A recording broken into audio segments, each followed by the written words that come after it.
দিক মুখোমুখি বসিয়েছি। মুখোমুখি বসানোর পরে তোমার যে বাঁ দিকের কোণ, কোনটা বাঁ দিকের কোণ, এইটা বাঁ দিকের কোণ, তাহলে পটির কোণ এবং ব্লাউজের কোণ একত্রে মিলাবে।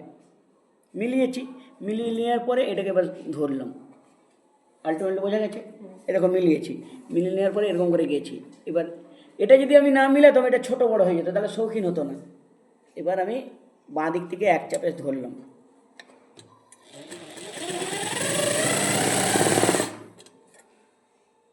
এরকম মিলছে। দেখো এটা করতে যে 19-20 আপ ডাউন হয়েছে, মেকআপ করা যায়, তাহলে এই নয় যে 1 লাইন 2 লাইন আপ ডাউন হয়েছে, 19-20 লাইন মেকআপ করা যায়। এই দেখো, এই তো দাগ, এই দেখো এই সোজা থেকে আরও নামবে। এটা যদি এই দিকে যতটা গেছে, এই দিকে না নামলে যাবে কি করে? দেখো নামিয়েছি,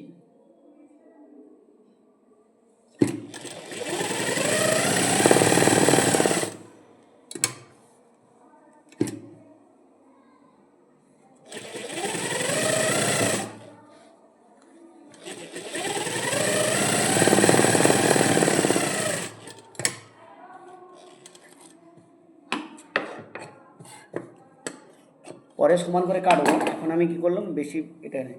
এবার তোমার কাজ কি?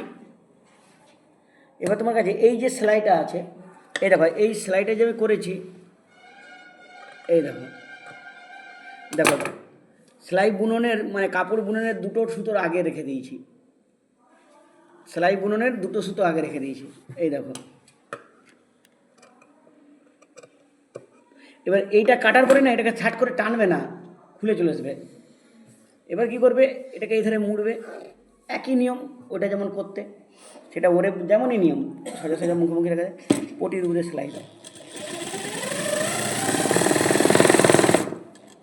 এ দেখো একদম টানবে না, খুলে যাবে কোনো। এই একদম কনকে এলো,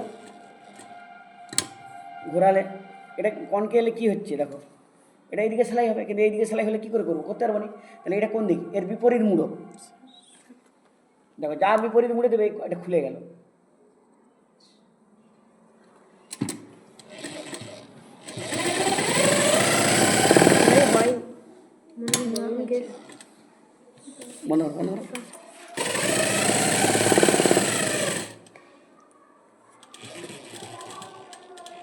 হয়েছে। এবার এই দিকে সেলাই করবো, কিন্তু এটা পড়ে যাচ্ছে, তাহলে এটা যদি পড়ে যায়, এইদিকে মুড়ছি, তাহলে ভাঁজ হয়ে যাচ্ছে, এটাকে এদিকে ঘুরিয়ে দাও, ভাঁজ কেটে গেল। সবসময় এদিকে দেখাবে, এইদিকে করে ঘুরিয়ে দেবে, ভাঁজ কেটে গেল।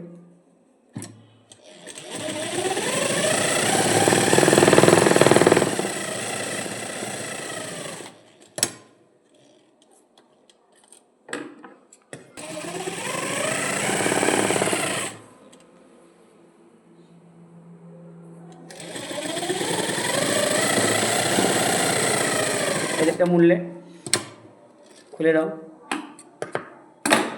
আর এক সাইড মুড়লো।